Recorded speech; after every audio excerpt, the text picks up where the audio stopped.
Tu peux y aller? Comment on dit? Bonsoir à tous, merci de votre présence. Nous avons deux procurations. Molinas Armel pour Damien Santos et Élodie Pida pour Olivier Châteaucœur.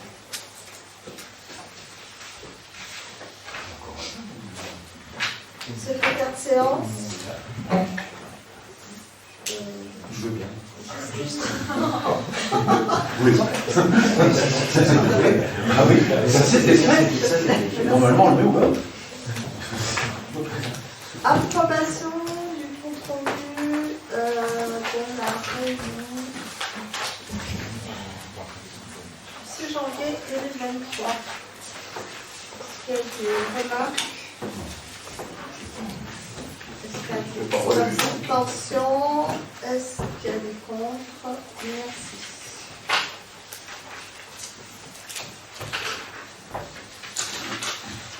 Donc, délibération numéro 1, approbation du compte de gestion 2022 du budget principal. Justine. Vu le compte de gestion du budget principal M14 de l'exercice 2022 dressé par Madame la Trésorière d'Albertville.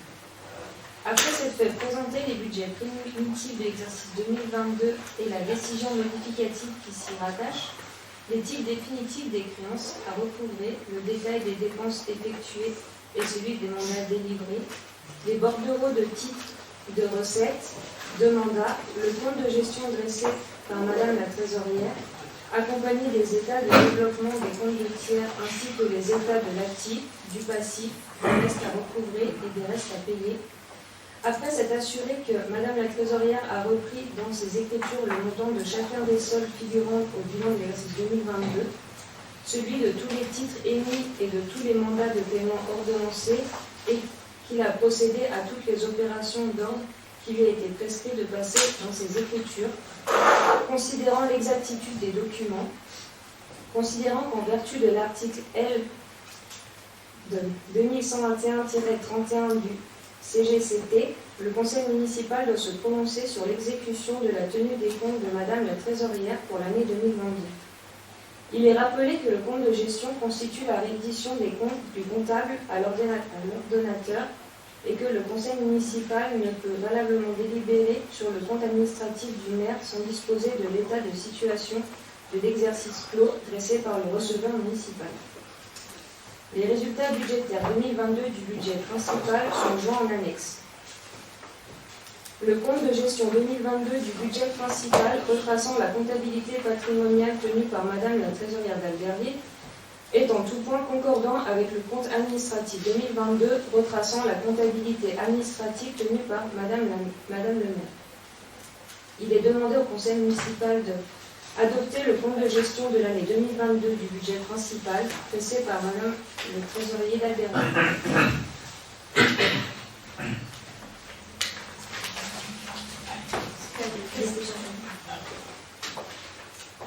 Des abstentions.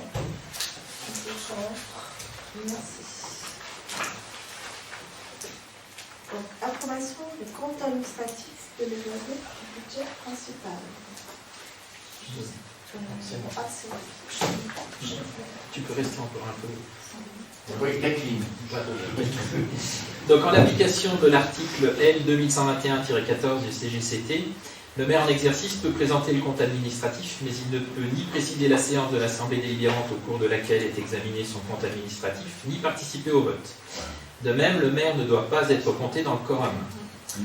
Compte administratif est le bilan financier de l'ordonnateur, donc le maire. Il présente les résultats de l'exécution du budget de l'année N-1. Le conseil municipal délibère sur le compte administratif qui lui est annuellement présenté par le maire avant le 30 juin. Il doit être rigoureusement identique au compte de gestion dressé par le receveur municipal, comptable public. Son vote intervient donc postérieurement au vote du compte de gestion. Donc, conformément à l'article 2121-14 du CGCT, Madame le maire quitte la séance et laisse la présidence à M. Jézéquel.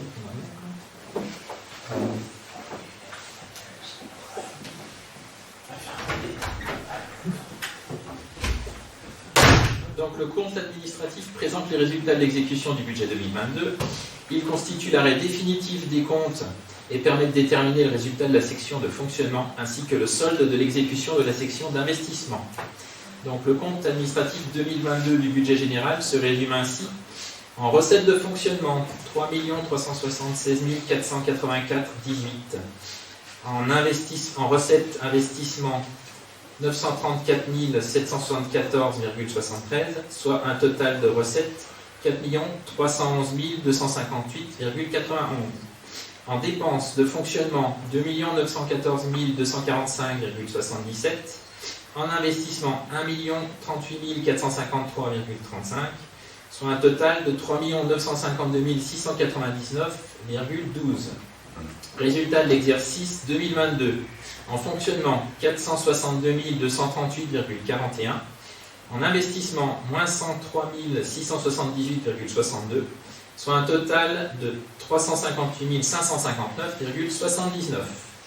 Résultat antérieur reporté, donc en fonctionnement il y avait 559 078,74.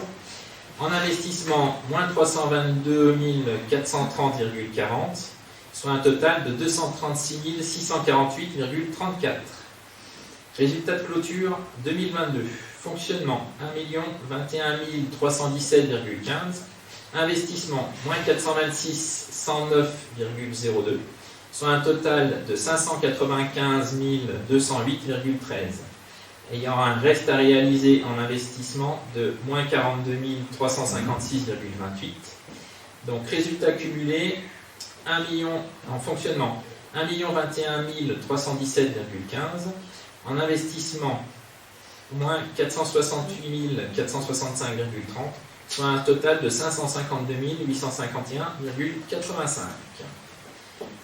Donc le conseil municipal est appelé à approuver le compte administratif 2022 du budget principal. Est-ce qu'il y a des questions? Des oppositions? Des abstentions? Merci.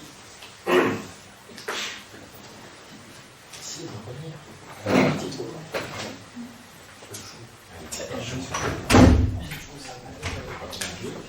Ça serait mieux.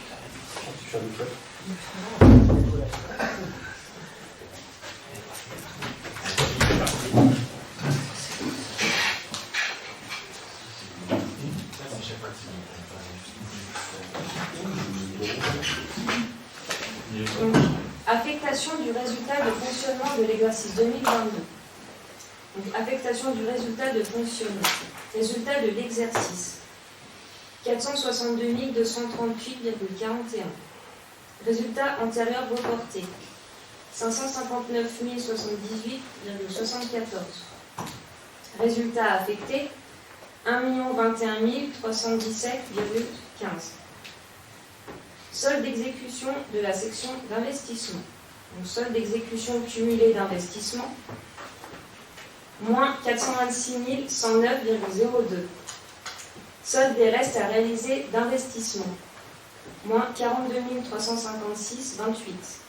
Donc un besoin de financement de 468 465,30. Donc en affectation 1 021 317,15. Affectation en réserve, en recettes, en investissement 468 465,30. Report en recettes de fonctionnement 552 851,85. Le conseil municipal est appelé à approuver l'affectation du résultat 2022. 552 851,85 en recettes de la section de fonctionnement, 468 465,30 en recettes de la section d'investissement. Des abstentions. C'est Madame le maire qui a voté un règlement là-dessus. Enfin, bon, je ne veux pas le rappeler à chaque fois, mais peut-être dans 3 ans. Est-ce qu'il y a des questions? Des abstentions? Est-ce qu'il y a des contre? Merci. Vote des taux d'imposition 2023. Vu le Code général des collectivités territoriales. Vu les articles 1636b, à 1636B et 1639A du Code général des impôts. Vu l'avis favorable de la Commission Finance-Projet Participatif du 17 mars 2023, le Conseil municipal doit décider chaque année des taux d'imposition relatifs aux taxes directes locales. Conformément aux dispositions de l'article 1139A du Code général des impôts, la date limite de vote des taux de fiscalité directe locale est fixée au 15 avril. Le vote des deux taux par une collectivité doit obligatoirement faire l'objet d'une délibération spécifique distincte du vote du budget, et ce, même si les taux restent inchangés. Madame le maire présente l'État 1259 comportant les bases prévisionnelles, les produits prévisionnels de référence, des allocations compensatrices et mécanismes d'équilibre des réformes fiscales. Le taux de la taxe d'habitation, figé de 2020 à 2022, est de nouveau voté à compter de 2023. Cette taxe ne concerne plus que les résidences secondaires et les locaux meublés non affectés à l'habitation principale. Madame le maire rappelle que par délibération du 8 avril 2022, le conseil municipal avait fixé les taux suivants. Taxe foncière sur les propriétés bâties, 12,3%. Taxe 0,3. Taxe foncière sur les propriétés non bâties, 27,91%. Madame le maire expose la nécessité d'augmenter les taux d'imposition pour faire face à l'évolution des charges. En conséquence, Madame le maire propose au conseil municipal d'augmenter les taux de 4,95% et de fixer les taux des taxes directes locales pour 2023 de la façon suivante. Taxe foncière sur les propriétés bâties, 12,63%. Taxe foncière sur les propriétés non bâties, 29,29%. Taxe d'habitation, 2,61%. Chargé Madame le maire de notifier cette décision aux services préfectoraux et de transmettre l'état 1259 complété à la direction départementale des finances publiques, accompagné d'une copie de la présente décision.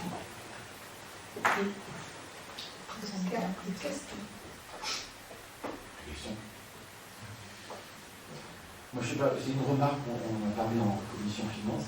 Ce qu'il faudrait, c'est bien expliquer le fonctionnement de ce 12,03, qui passe à 12,63, parce qu'il y a tout un historique là-dessus, en fait, ce qui revient à la commune. Si j'ai bien compris, je n'ai pas tout compris, je n'ai pas de compétences particulières là-dedans, mais il me semble que ce qui revient à la commune, c'est simplement le 1,63, sachant qu'il y a 11% qui viennent de... sur les feuilles d'impôt, c'est le département, c'est ça, qui a été mouliné avec la réforme de la fiscalité où on a dégagé la taxe d'habitation. Donc ça, il faudrait l'expliquer à la population, parce que ce soit clair. Et c'est pas facile. En même temps, on ne va pas expliquer chaque année pendant 10 ans que c'était 1% plus. Oui, mais ça peut être vraiment expliqué. On peut le réexpliquer, ce sera seulement la dernière année qu'on réexplique. Parce que là, il y a l'augmentation quand même. Parce que tout ça, voilà, là on peut ça ne change pas le fond du travail. Non, ça change. Maintenant, il y a un taux unique qui est pour la commune. Oui. J'ai bien, moi je n'ai pas compris.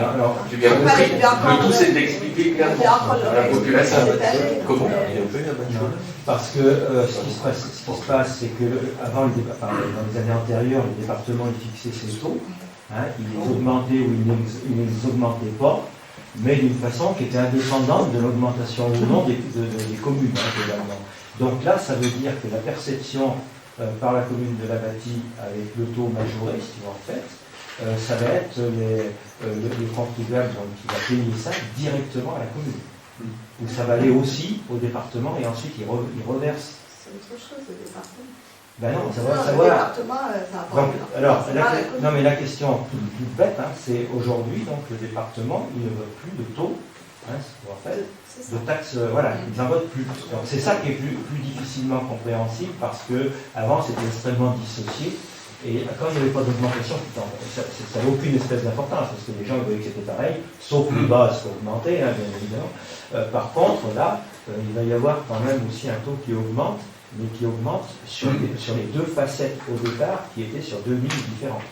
Donc quand même, hein, puisque tu avais à la fois la commune d'un côté et le département de l'autre. Donc c'était ça la petite difficulté. Alors, bon, pas expliquer, c'est votre choix de le faire ou pas. Le seul problème, c'est que ça peut, des fois, au niveau de la population, ça peut quand même être difficilement compréhensible. Justement parce que... Non, mais je vous en prie, madame le maire, l'autorité parle. Le conseiller, c'est... Non, justement parce que, pour le dire très simplement, là, on a un retour de la taxe d'habitation.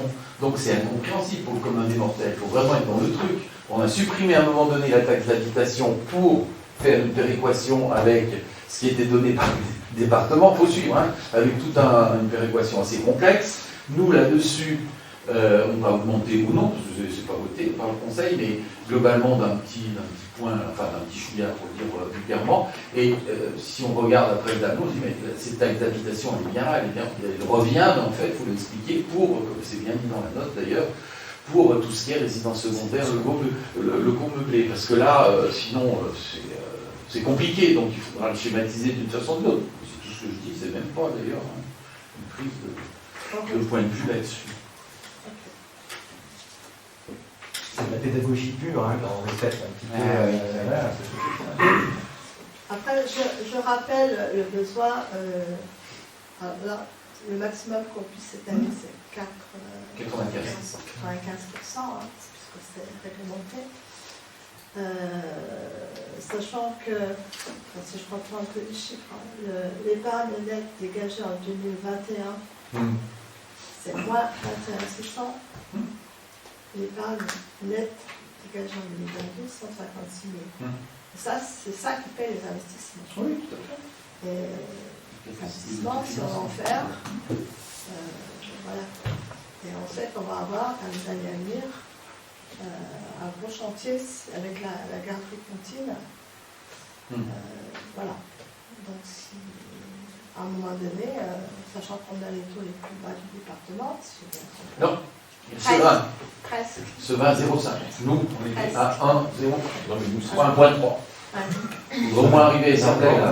Madame le maire. C'est pas ce 20. Nous, c'est ce 20, oui, c'est vrai. Nous, on est à 0,5. Regardez, bien sûr. Mais voilà, quoi. Donc, tout doucement, il faut qu'on rattrape. Enfin, il faut qu'on rattrape. J'aurais une question, mais elle n'est pas perfide. Hein. C'est, là, ça augmente très peu. Hein. Nous, après, on peut discuter. J'ai fait le calcul Oui. sur ma base foncière. Bon, ça va dégager 30 000 euros à peu près.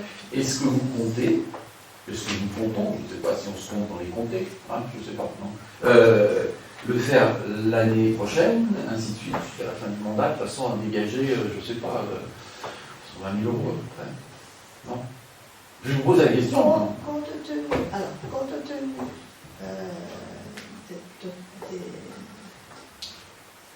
de l'état, enfin, de rattrapage qu'il faut faire au niveau matériel, des véhicules, des bâtiments, etc.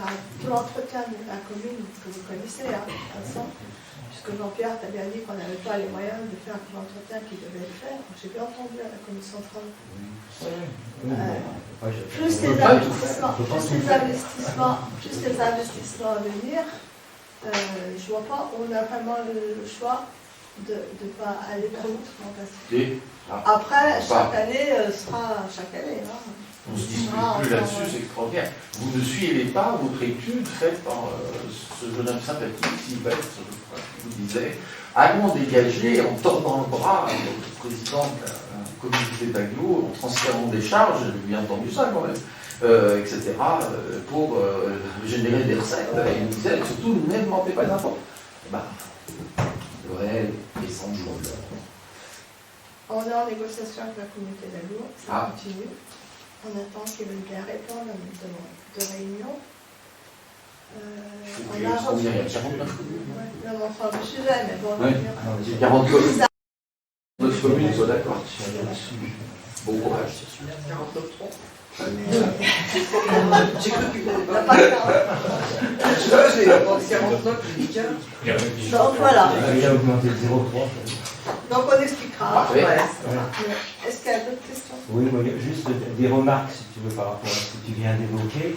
Le fait que toutes les municipalités précédentes, mais ça même depuis 2015, et puis la mienne, si tu veux, bon, et ça a été repris dans la note de synthèse qu'avait écrite Marie-Claire et qui est fort bien faite d'ailleurs, je la remercie d'ailleurs d'une façon certaine.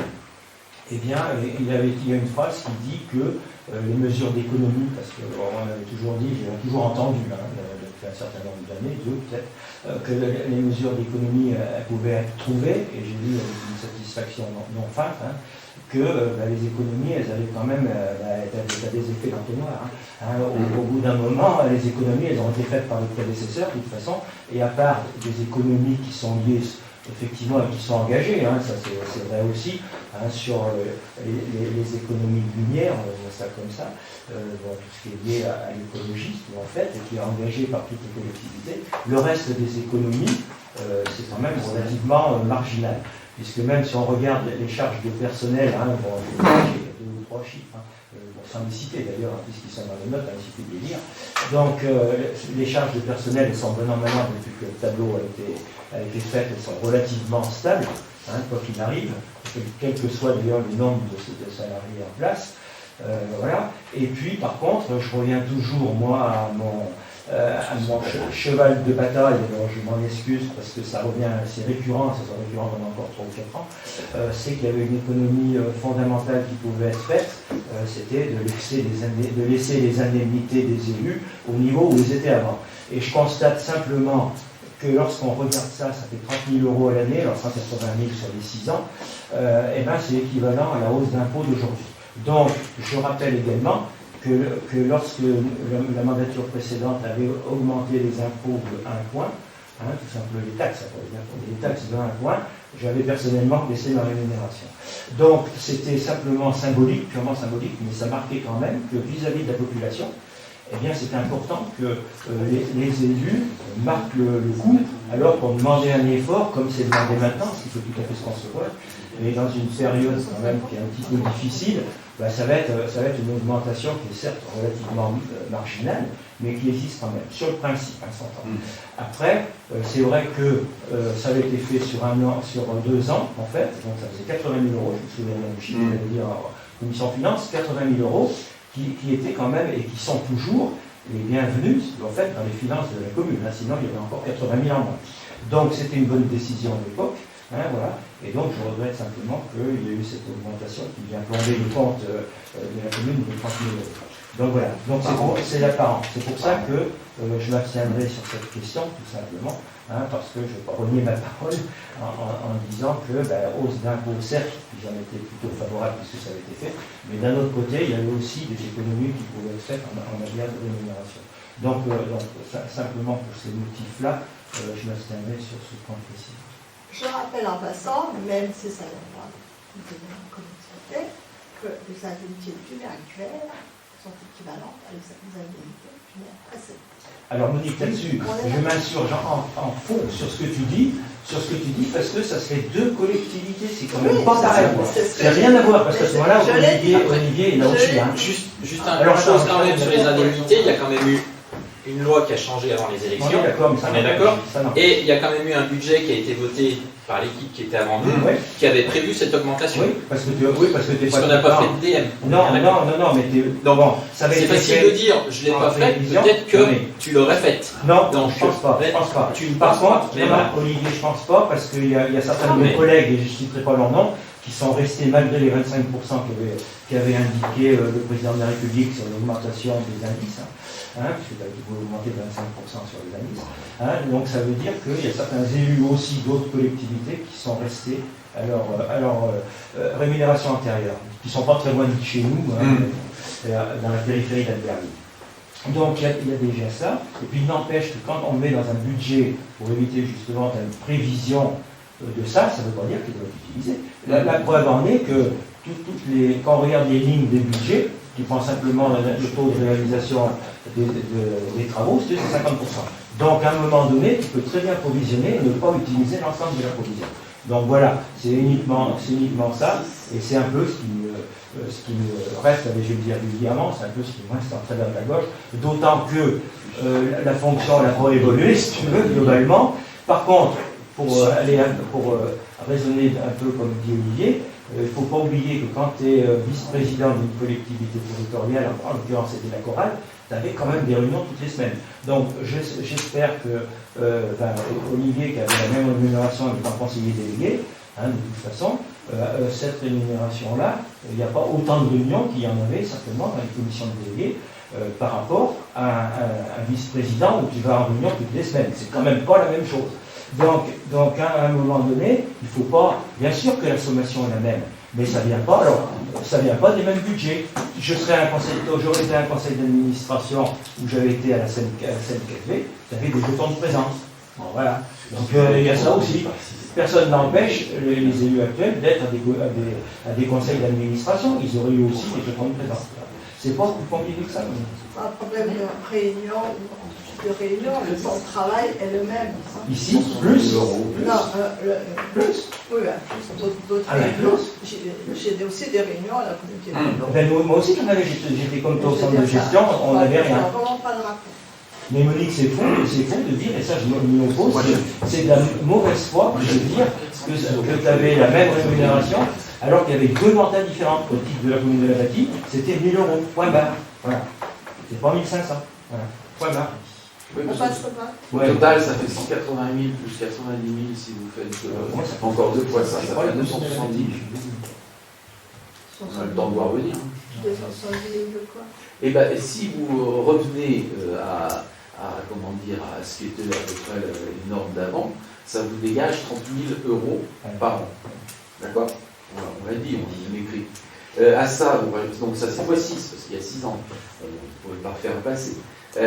Globalement, ça fait 6 x 3, 18, 180 000. Si vous faites 3 fois 30 000 en augmentant de cette façon, je vais le voter, je suis libre comme l'air, comme le petit oiseau, ça fait 3 x 3, 9, ça fait donc 80 000 €, et si je t'ai encore compté, je suis plus trop sûr, 180 000 et 90 000, ça fait 270 000 €. C'est pas mal. C'est une niche. Pour moi, c'est un peu quand même. Bon, Oh oui, Quand ça rentre dans la- 270 000 €. quand ça rentre dans la- on passe au vote. Allez, votons.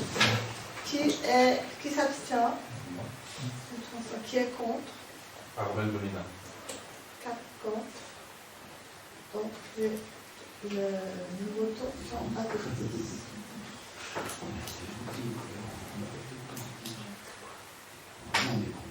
Vote du budget?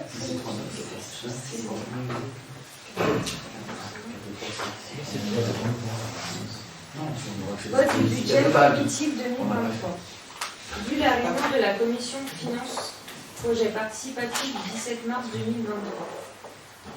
Madame l'adjointe aux finances donne lecture de chacun du budget politique 2023. Section de fonctionnement.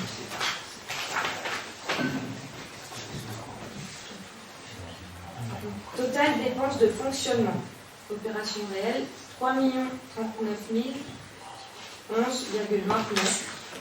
Opération d'ordre 700 285,56. Donc un total de 3 739 296,85. Total recettes de fonctionnement. Donc opération réelle 3 186 445. Et donc 3 186 445 au total. Résultat antérieur reporté 552 851,85. Un total recette de fonctionnement de 3 739 296,85. Section d'investissement. Total dépenses d'investissement. Opération réelle 888 734,84. Opération d'ordre 78 242. Un total de 966 976,84.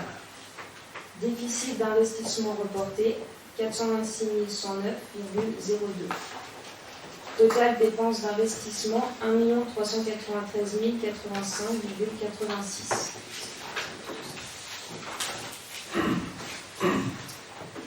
Total recettes d'investissement. Opération réelle, 147 893. Opération d'ordre, 776 727,56. Donc un total de 924 620,56. Affectation et compte 1068, 468 465,30. Donc un total de recettes d'investissement 1 393 085,86.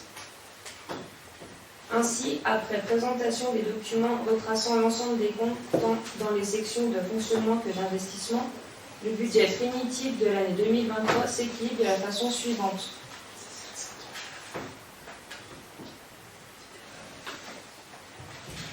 Section de fonctionnement.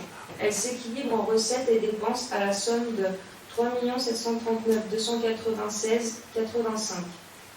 Section d'investissement. Elle s'équilibre en recettes et dépenses à la somme de 1 393 085,86.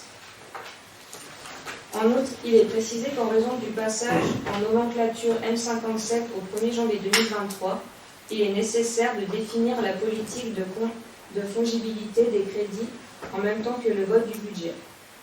En effet, la M57 offre à l'exécutif la possibilité d'effectuer des virements de crédit entre chapitres dont la limite accordée par le conseil municipal est au maximum pour 7,5% des dépenses réelles de chaque section, à l'exclusion des dépenses de personnel. Cette disposition permet de disposer de plus de souplesse budgétaire puisqu'elle permet d'adapter la répartition des crédits afin de les ajuster au mieux sans modifier le montant global de chaque section. En contrepartie, le maire est tenu d'informer le conseil municipal des mouvements de crédit opérés lors de sa plus proche séance. Le conseil municipal est appelé à approuver le budget primitif 2023, autoriser Madame le maire à procéder à des mouvements de crédit de chapitre à chapitre, à l'exécution des crédits relatifs aux dépenses à l'exclusion des crédits relatifs aux dépenses de personnel, dans la limite de 7,5% du montant des dépenses réelles de chacune des sections, fonctionnement et investissement, déterminées à l'occasion du budget.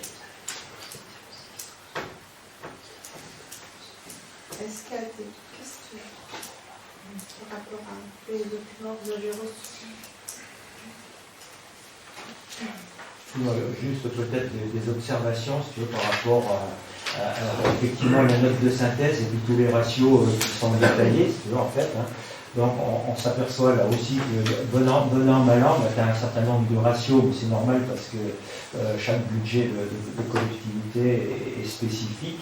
Donc il y a des ratios qui sont un petit peu supérieurs à la moyenne autorisée, c'est la norme, et puis il y en a d'autres effectivement qui sont inférieurs à la norme aussi préconisée, hein, surtout en matière d'annuité de remboursement des emprunts, 4, quelque chose, hein, je ne me souviens plus du chiffre après les virgules, enfin 4 quelques, hein, par rapport à un taux qui était de 12, qui n'a jamais été à 12 dans la commune, hein, quand même. Hein. Donc ça c'est extrêmement important. Par contre, il faut toujours avoir une certaine vigilance, et c'est pour ça qu'en 2020 il y avait eu un arrêt du recours à l'emprunt parce que les investissements structurants avaient été terminés, hein, de toute façon. Donc ça a été prolongé effectivement dans les années 2021, 2022 et puis 2023, ce qui était effectivement aussi prévu dans les programmes de notre liste. Donc c'est vrai qu'à un moment donné, il faut regarder ce qui reste en capacité d'embauchement de la dette, hein, tout simplement, qu'on aménage. Et là, on s'aperçoit qu'au fil des années, ça fait une petite fluctuation, hein, en fonction de ce qui est réalisé ou pas. Alors surtout au niveau de, bon, je ne parlerai pas du compte administratif, hein, hors investissement, parce que là, c'est à peu près bien calibré. Par contre, au niveau des investissements, c'est vrai que ce qui n'est pas réalisé, puisqu'ils ont été faits à 52 ou 53%, hein, donc ce qui n'est pas réalisé, ça vient automatiquement abonder le résultat sur l'année suivante en report. Donc après, on arrive à des sommes qui sont conséquentes, mais qui sont simplement issues du fait qu'il n'y a pas eu la totalité des réalisations prévues qui ont été effectuées dans l'année. Donc ça, c'est extrêmement important. Et après, effectivement, ça joue sur les ratios. C'est pour ça que au fil des années, ils peuvent être un peu variables. Mais c'est une analyse financière qui est classique, hein, tout simplement. Et c'est pour ça qu'il ne faut pas dire des choses qui ne sont pas forcément vérifiées au niveau des chiffres sur les années antérieures. Donc ça, c'est extrêmement important. Je reconnais quand un budget il est bien équilibré et puis bien travaillé, qu'il y a des marges de manœuvre, mais il faut avoir aussi l'honnêteté de reconnaître pour ce qui s'est passé dans les mandatures précédentes. Donc voilà, juste en quelques mots, ce que je voulais dire par rapport à ça, hein, et que effectivement, aujourd'hui, il y a une marge de manœuvre qui est importante, qui peut permettre de voir venir sur 2023 et sur les années prochaines, mais en sachant que des investissements structurants, hein, puisqu'il va y en avoir dans la mandature, ces investissements structurants ne peuvent pas être financés que par l'autofinancement. Ah bah oui. Donc voilà. Ça, c'est certain. C'est pour ça qu'on regarde cette capacité d'emprunt pour ces investissements-là. Ce qui montre que quand il y a des choses qui sont bien, je l'ai dit.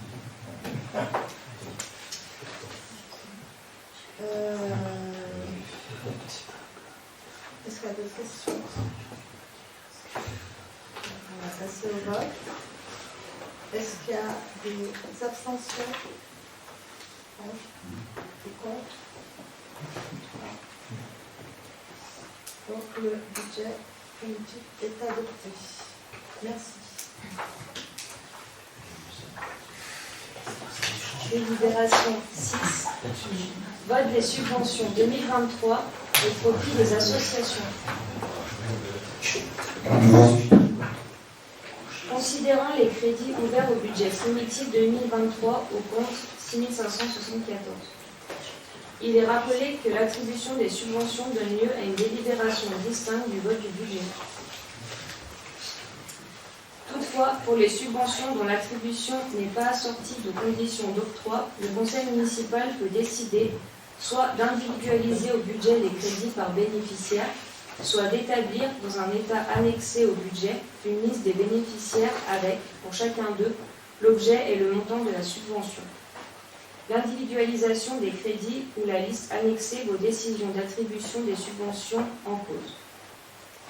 De plus, sont illégales les délibérations auxquelles ont pris part un ou plusieurs membres du conseil intéressés à l'affaire qui en fait l'objet, soit en leur nom personnel, soit comme mandataire. Ainsi, il convient pour les élus exerçant des responsabilités au sein de l'association de s'abstenir de toute participation à la préparation, au délibéré et au vote de délibération portant sur ces associations. Madame l'agente des finances donne lecture du projet de subvention aux associations 2023. Oui, je dois en fait. Oui, non, mais il doit sortir. Oui, je sais. Bah oui, un membre éminent de l'association, ancien combattant de ça, il porte le drapeau, bah oui. Il a le droit de signature, il a le droit d'emprunt, il a tout. Non, personne d'autre, non. Le judo, je suis pas dedans, non plus.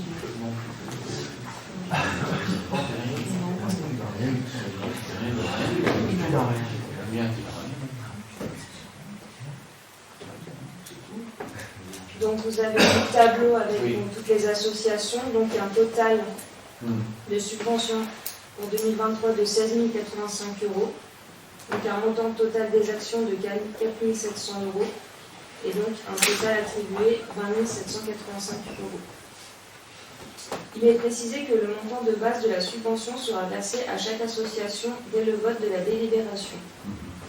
Le montant par action entreprise par l'association sera versé dès la réalisation de cette action, étant précisé que le montant de la première action est de 200 €, celui de la seconde action est de 250 € et celui de la troisième action sera de 300 €.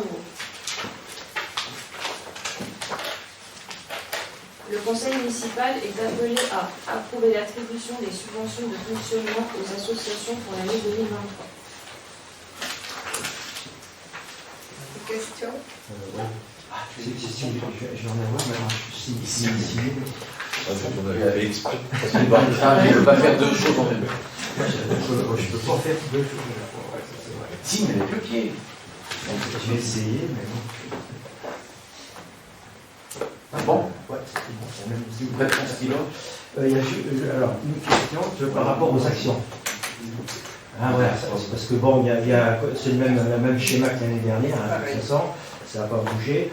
Par contre, au niveau des actions, comme on n'a pas eu en commission finance, si tu veux, le tableau du réalisé sur l'exercice 2022, en fait, pour chaque assos, est-ce que ces actions ont été bien réalisées? Et surtout, qu'est-ce que c'est quoi? Parce que, est-ce que, il suffit de dire j'ai fait une action, ou est-ce qu'il y a une bonne action en plus? Est-ce que derrière il y a un minimum de contrôle, ou est-ce que les associations en amont disent je vais faire ça? Tu prends un exemple, tu vas faire des biopolintes, on va dire ça comme ça, si tu veux, en fait, c'est une bonne action. Est-ce que ça rentre automatiquement dans les actions ou pas? Hein, voilà. Donc c'est extrêmement important, sinon tu auras peu d'actions pour certaines associations. Hein. Les actions qu'elles vont faire dans leur... par exemple, tu vas prendre un club qui va former des jeunes. S'il envoie des jeunes, par exemple, sur de l'arbitrage, c'est une action. Et une action qui peut être faite par le club en lui-même. Les inscriptions sur certaines choses, ça va passer en action. Après, tu as des actions vis-à-vis de la commune. Tu as une action, ils vont faire une animation, un concert, quelque chose comme ça. Là, c'est des actions qui vont rentrer là-dedans. D'où l'intérêt d'avoir exactement ce qu'ils vont faire pour chaque assos, parce que les assos qui n'en font pas dans ce cadre-là, elles touchent pas mal, elles touchent 150 euros, 500 euros, etc. Donc, savoir si toutes les assos, il y a des tableaux comme ça qui doivent faire une, deux ou trois actions, je ne suis pas convaincu qu'il y en ait énormément d'associations qui rentrent dans le schéma que tu viens d'évoquer. Soit il est très élitiste, si tu veux, mais ça ne se fait pas. Par exemple, tu prends le club, un des clubs que je connais bien, c'est le club de foot, on a été trésorier pendant longtemps, ce qui fait que quand tu fais les actions d'arbitrage, c'est un peu différent parce qu'il faut automatiquement que le club ait des arbitres. Et après, les actions, c'est pas le club qui fait des actions d'arbitrage, mais c'est fait au niveau du district. Parce qu'il faut avoir un diplôme reconnu, etc. Donc voilà, donc ça, est-ce que ça rentre dedans? Et que lorsque l'action, ça peut être une action jeunesse, une action envers le foot féminin, par exemple, si tu prends le foot, je compte développer le foot féminin. Voilà, je vais mettre ça en place. Oui, non, mais là sur le club, il n'y a plus, mais si non, les choses, voilà. Non, mais d'accord, mais alors tu prends l'exemple du foot, on continue. Quand tu fais la fête du foot, par exemple, sur un ou deux jours, ça c'est une animation dans le village quand même. Hein, donc est-ce que ça rentre dedans ou pas? Ben, pour moi c'est une animation. Après, est-ce que ça en est une ou pas? Pour vous. Le foot, il a toujours fait ces trois actions. Ils en font plus, mais voilà. Il y a une action avec l'école. Il y a une action avec l'école. Ils ont fait une action avec l'école, donc ça compte. Enfin, voilà. Il y a la fête du village. Ils participent à la fête. Je crois qu'ils participent. Si à la fête du village, il y a des tirs au relais, il y a du buvette, etc. Voilà, est-ce que ça, ce type d'action-là, ça rentre dans les trois? Ils les ont fait, ça, les trois. Ben, j'en sais rien, ça c'est prévisionnel, ça. Oui, mais cette année, ils les ont fait. On a sur 8 tableaux. Il faudra le tableau, ça serait intéressant de l'avoir pour mesurer justement. Voilà, ça c'est extrêmement intéressant. Parce qu'autrement, ça ne veut rien dire, quoi. Si jamais c'est juste sur le papier, si c'est pas suivi des faits, ça sert. Non, il y a un contrôle. Ils doivent dire que ça, c'est leur action. Voilà. C'est pas juste un violente et voilà, donne-moi une subvention pour ça. Là, c'est pas simple parce que tu fais venir quand même pas mal de monde. Pour ça, c'est bien réussi. Mais après, c'est pas forcément un rapport de qualité, le rapport qualité-prix. Ce que je voulais rajouter, parce que ça ne paraît pas ici, l'UFAC. Les anciens combattants. Ah, c'est mon temps. Ils ont sollicité par rapport au drapeau qu'ils veulent refaire. Donc, ils ont fait des demandes de subventions à d'autres endroits. S'ils ont des subventions dans une autre réunion, on décidera de voter la subvention complémentaire, si c'est eux qui payent. S'ils n'ont pas de subvention, on pourra payer le drapeau en direct. Donc, c'est pour ça qu'elle n'apparaît pas dans ce tableau-là.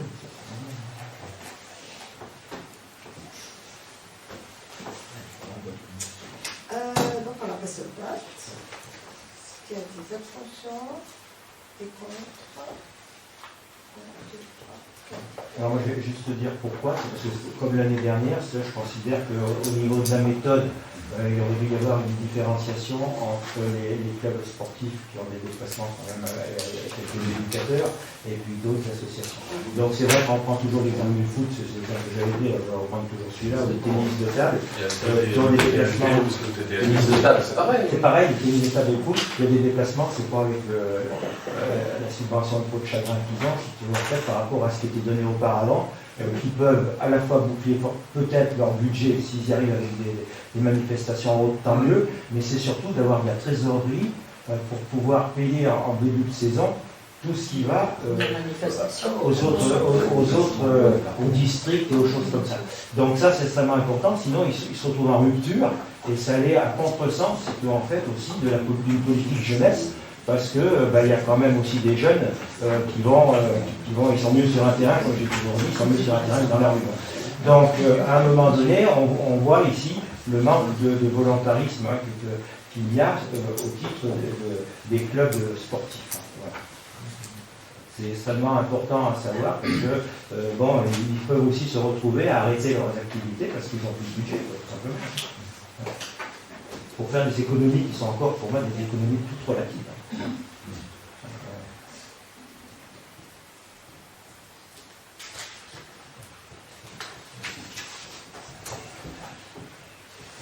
Ressources humaines. Création d'un poste. Attends, il rappelle. Oui.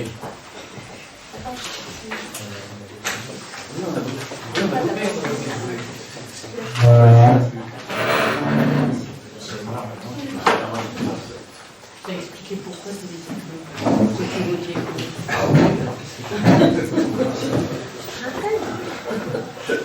Juste pour info, j'ai rappelé le projet de refaire le drapeau. Parce que ça apparaît pas dans le subvention. Si vous avez une subvention, l'autre, vous paiement, vous fera une subvention en complément des prochaines années. Si vous n'avez rien, on paiera en direct le drapeau. On attend toujours les ressources. Ouais. C'est encore Plus de discussion. c'est qu'il y a toujours le même doublé, une discussion. C'est pour Donc, création d'un poste non permanent d'agent polyvalent à temps complet, accroissement saisonnier d'activité. Donc, comme l'année passée,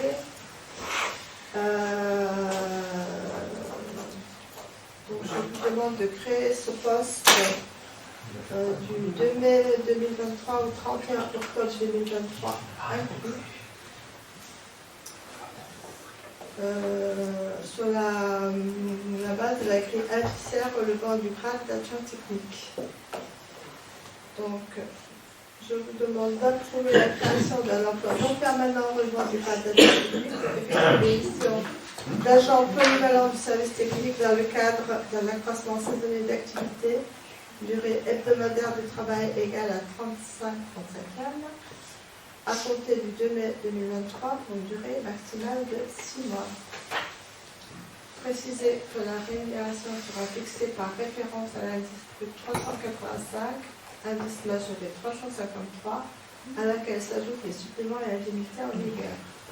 Dire que la dépense correspondante est inscrite sur le chapitre 02 du budget 2023. Est-ce qu'il y a des questions? Il va être affecté sur la commune, il va faire quelle tâche? Parce que pendant l'été, on peut supposer que c'est pour la montagne. Pas forcément. Il est affecté, il est en service technique et il se retrouve l'année dernière, il a fait du fauchage, il a fait de la montagne, il a fait du sentier, il a fait. Sachant que la montagne, comme tu le sais maintenant, ça a été la partie haute est sous-traitée à l'ONF, donc nous on ne fait plus que la partie de Björn de la vallée. Donc, voilà.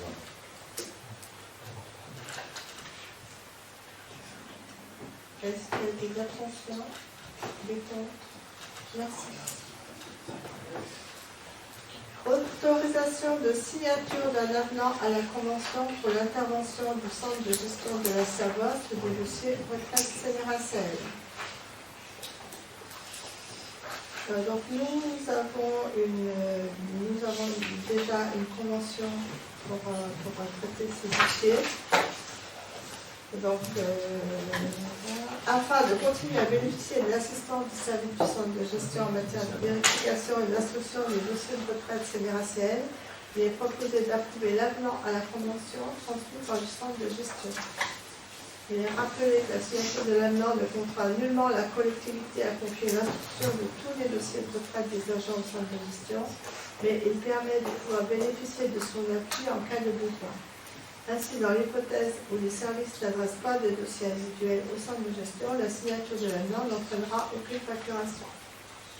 Donc, le Conseil est appelé à approuver l'avenant susvisé et annexé à la présente délibération, autoriser le maire à signer l'avenant prolongeant la convention signée relative aux interventions du centre de gestion sur les dossiers de retraite CNRACL des agents à compter de 1er janvier 2023 jusqu'à la fin du travail civil suivant la signature de la prochaine convention.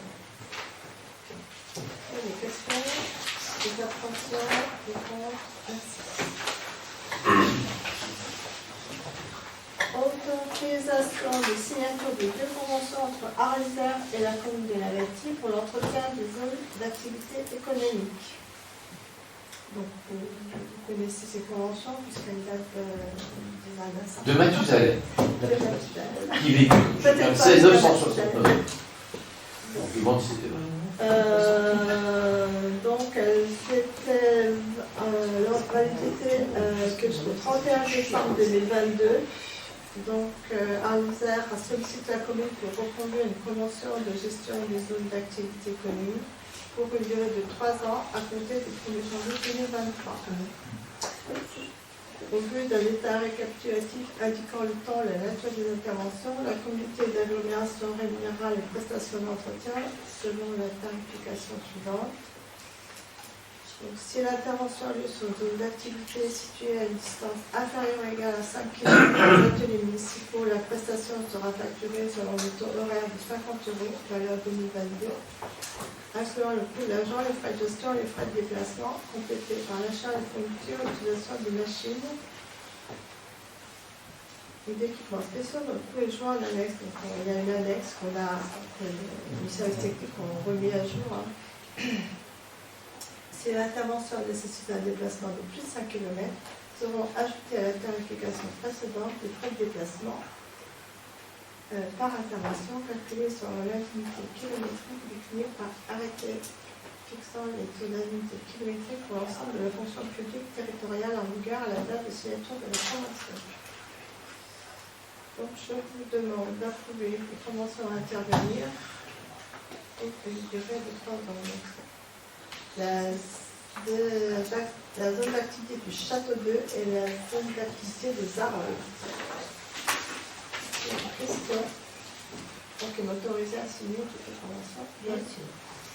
Donc, des abstentions, des comptes. Merci. Armel Molina. Deux comptes. 3. 3 comptes. Non, Armel Molina. Ah, pardon. Ah, non. C'est pour ça que je dis. Ah oui, d'accord, ouais, Bah, alors, oui. Mais là, non, alors, il dit plus Armel Molina. Il est plus Armel que ce qu'il est là. Non, bon, c'est bon. Alors, autorisation de signature d'un avenant de la convention entre la commune de La Bâtie et le CIAS Arlesère pour la mise à disposition d'une salle communale pour les activités du relais petite enfance et du secteur jeunesse. Donc le CIAS Arlesère organise et met en œuvre les relais petite enfance et le secteur jeunesse sur le territoire, entre autres sur la basse tarentaise. Donc par délibération du 21 octobre, le conseil municipal a autorisé la signature d'une convention de mise à disposition de la salle municipale dite du RAM avec le CIAS Arlesère pour permettre au relais petite enfance de basse tarentaise d'organiser le jardin d'éveil et le service jeunesse d'organiser les rencontres jeunesse pour la période du 1er septembre 2022 au 31 août 2023. Et en fait, le CIAS Arlesère a sollicité la commune pour ajouter une journée supplémentaire pour les jardins d'éveil, donc le vendredi. Donc il est ainsi proposé de mettre en place un avenant afin d'acter cette modification effective à compter du 24 février 2023 jusqu'au 31 août 2023. Les autres articles de la convention restant inchangés. Donc le conseil municipal est appelé à approuver l'avenant de la convention d'occupation de la salle communale pour le relais petite enfance et autoriser Madame le maire ou son représentant à signer l'avenant de la convention précitée et toutes les pièces afférentes à ce dossier. Des questions peut-être? Merci. Donc, autorisation de signature d'une convention entre la commune de la Bâtie et le CIAS Arlisère pour la mise à disposition d'une salle communale dans le cadre des animations seniors du CIAS pour l'année 2023. Donc, dans le cadre de la mise en place des ateliers financés par la conférence des financeurs, le CIAS Arlisère propose des animations à destination des personnes de 60 ans et plus résidant sur le territoire. Donc, ces animations vont être proposées dans différentes communes du territoire arlisère, dont la commune de la Bâtie, comme en 2022. Donc, il convient de mettre en place une convention de mise à disposition de la salle annexe de la salle polyvalente au profit du CIAS Arlisère dans le cadre des ateliers équilibre. Donc, cette mise à disposition de locaux sera établie à titre gratuit. Le projet de convention était en annexe. Donc, le conseil municipal est appelé à approuver la mise à disposition de la salle annexe de la salle polyvalente au profit du CIAS Arlisère dans le cadre des animations seniors, comme indiqué ci-dessus, et autoriser Madame le maire à signer la convention de mise à disposition correspondante si annexée et toutes les pièces afférentes à ce dossier. Question. Voilà. Merci. Renouvellement de 3 conventions de concession pour captage de sources et passage de produits en forêt communale. Je vous rappelle que des conventions étaient passées une durée de 9 ans, du 1er mars 2014 au 5 février 2023, concernant Mme Gustave Cadet, le syndicat d'adduction d'eau du Daru et Mme Aline Perceau. Il est proposé de renouveler ces 3 conventions pour une durée de 12 ans à compter du 1er mars 2023 et de fixer la redevance communale à 30 € par an et par bénéficiaire au lieu de 20 € précédemment. En outre, les frais de dossier payés par les bénéficiaires sont de 150 € hors taxe. Les 3 projets de convention renouvelés à compter du 1er mars 2023 et les actes sont joints en annexe. Donc je vous demande de m'autoriser à signer 3 nouvelles conventions qui seront établies pour une durée de 12 ans à compter du 1er mars 2023 jusqu'au 28 février 2035. Préciser que l'établissement des conventions sera confié à l'ONF en contrepartie des frais de dossier, s'élevant 150 € hors taxe facturés aux bénéficiaires. Fixer le montant de la redevance communale à 30 € par an et par bénéficiaire. Est-ce qu'il y a des questions? Des abstentions? Merci.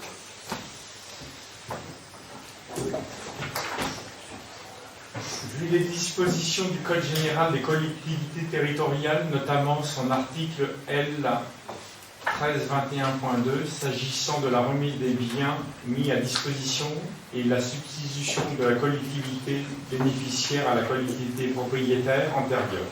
Cette mise à disposition est constatée par le procès-verbal établi contradictoirement entre les représentants de la collectivité antérieure compétente et la collectivité bénéficiaire.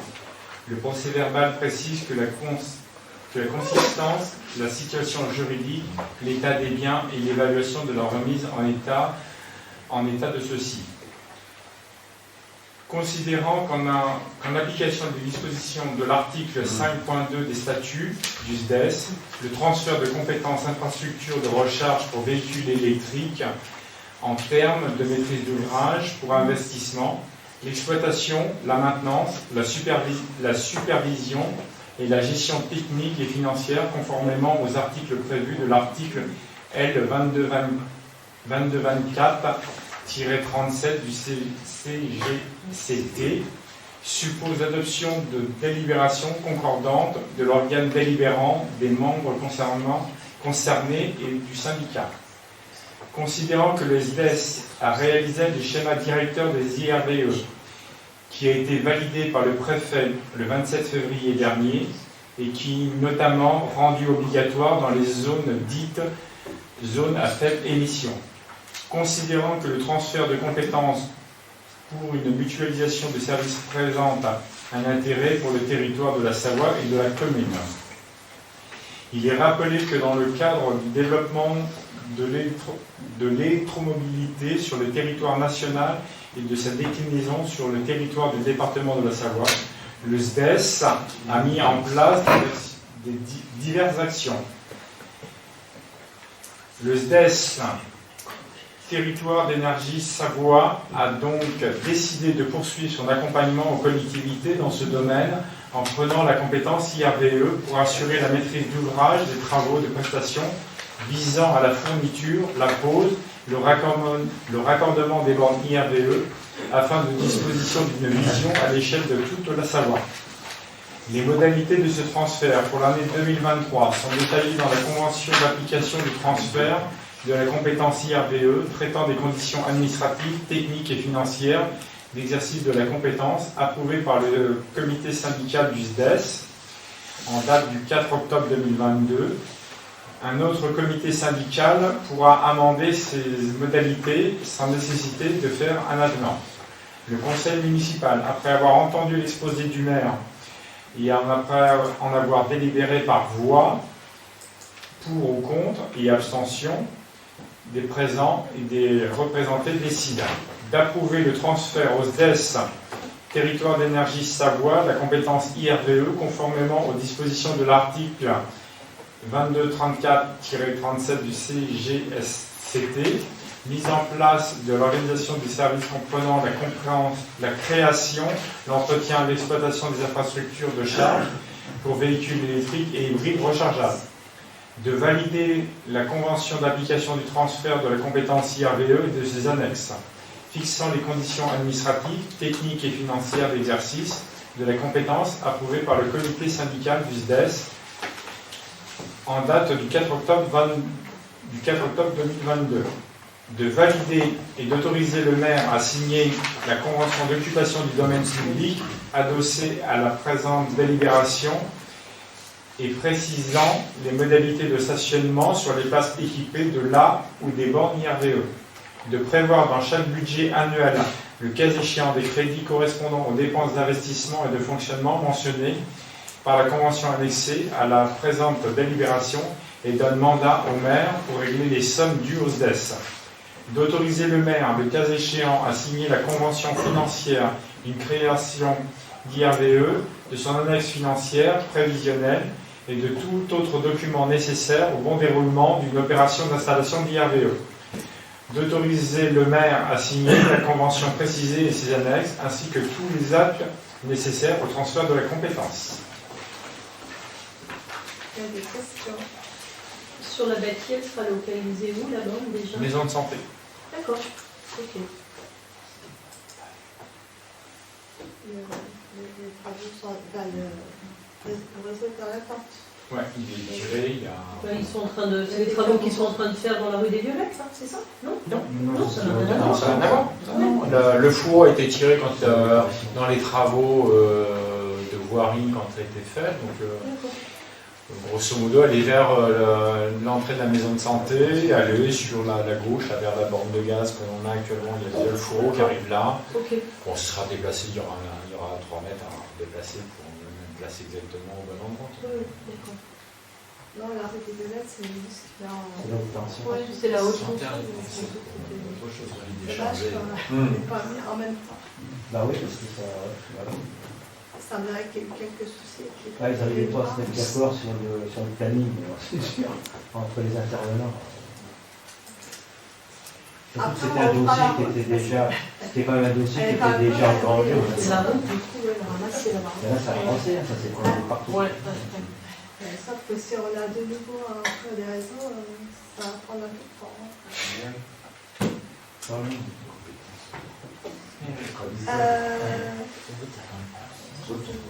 Est-ce qu'il y a des abstentions? Contre? Merci. Bibliothèque municipale. Autorisation de signature de la convention SOC pour plan de développement de la lecture publique 2022-2027. Donc il y avait déjà une convention et qui est arrivée à échéance. Donc c'est pour renouveler la convention qu'on a avec Savoie, Conseil Savoie-Mont-Blanc qui fonctionne encore pour les bibliothèques. Parce que là c'est compliqué, Conseil Savoie-Mont-Blanc. Donc la convention, vous l'avez eue. La signature de cette convention est obligatoire pour accéder aux services de la direction de la lecture publique. La commune s'engage à faire fonctionner son équipement de lecture publique conformément aux dispositions légales, désigner un interlocuteur chargé des relations de confiance avec la direction de la lecture publique, renseigner annuellement une enquête du ministère de la Culture, assurer le défraiement des personnels salariés bénévoles lors de tout déplacement lié à l'activité de la lecture publique, assurer tous les documents et matériels prêtés par la direction de la lecture publique. La convention est signée pour la durée correspondant à celle de la validité du plan de développement de la lecture publique, soit 2022 à 2027. Donc le Conseil est appelé à approuver la convention du plan de développement de la lecture publique 2022-2027 et à m'autoriser, ou à défaut mon représentant, à signer la convention précitée et toutes les pièces afférentes à ce dossier. Question. Abstention. Contre. Merci. Modification du règlement relatif à la mise en œuvre d'un budget participatif. Il est rappelé que depuis 2021, la commune de La Bâtie a mis en place un budget participatif. Le budget participatif est un outil qui permet d'associer les citoyens aux projets à venir sur le territoire communal. Il doit permettre d'engager un débat avec les habitants sur les orientations politiques de l'équipe municipale. Les idées sont ensuite soumises aux services pour analyser leur faisabilité et réaliser leur chiffrage. Un budget participatif peut être ouvert à toutes les idées de la part des citoyens, mais il peut également se restreindre au champ d'une thématique, exemple environnement. Afin de ne pas modifier le règlement chaque année, il est proposé de donner à ce dernier une portée plus générale et de ne soumettre au vote des bacheliens que les projets qui dépasseraient l'enveloppe allouée. Le projet de règlement est joint en annexe. Le conseil municipal est appelé à modifier le règlement de mise en œuvre d'un budget participatif à compter de 2023. En fait, la principale modification, c'est qu'avant, on votait chaque année et là, on a mis pour les 3 ans à venir. À chaque fois, de répéter le même texte. Est-ce qu'il y a des questions? Combien de personnes votent sur ces projets? Vous devez avoir un retour maintenant. Alors, l'invitation à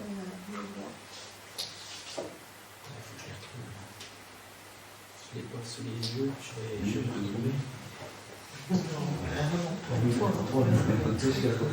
100. 50. Il y avait plus que 100. Il y avait 100, ouais. Il y avait plus que 100 et il y avait moins que 100. Centaines de personnes. Il y avait Un peu un plus. peu plus de 100. De mémoire, je te dirais 120, mais... 130, je crois que c'était 120 ou 130. Après, cette année, ça n'a pas été mieux.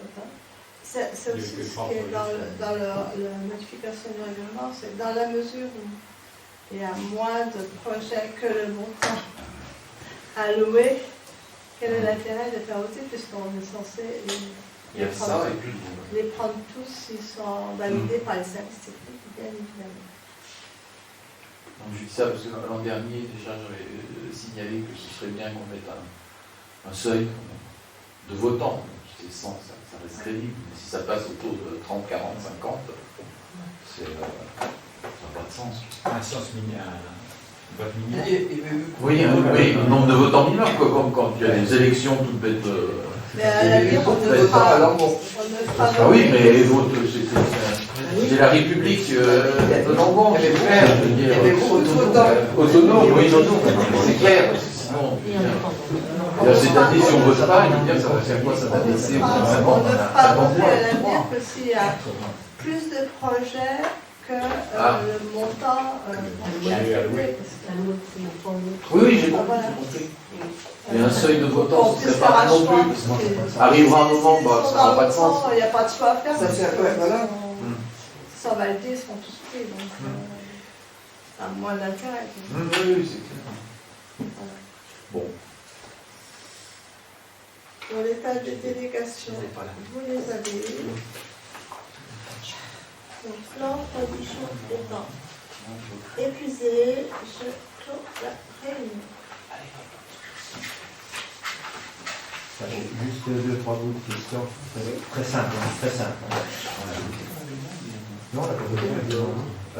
Vous l'avez pas mis au vote, cher Je l'ai pas mis. Madame la Non, maire. non, non. Ah non. Une question, et après. C'est vrai, le vote public. Hein. Ah, Finalement, je pense que c'est le votant. donc, est-ce qu'il y a des la modification du règlement? Est-ce qu'il y a des abstentions? Est-ce qu'il y a des points? Ah oui. Voilà.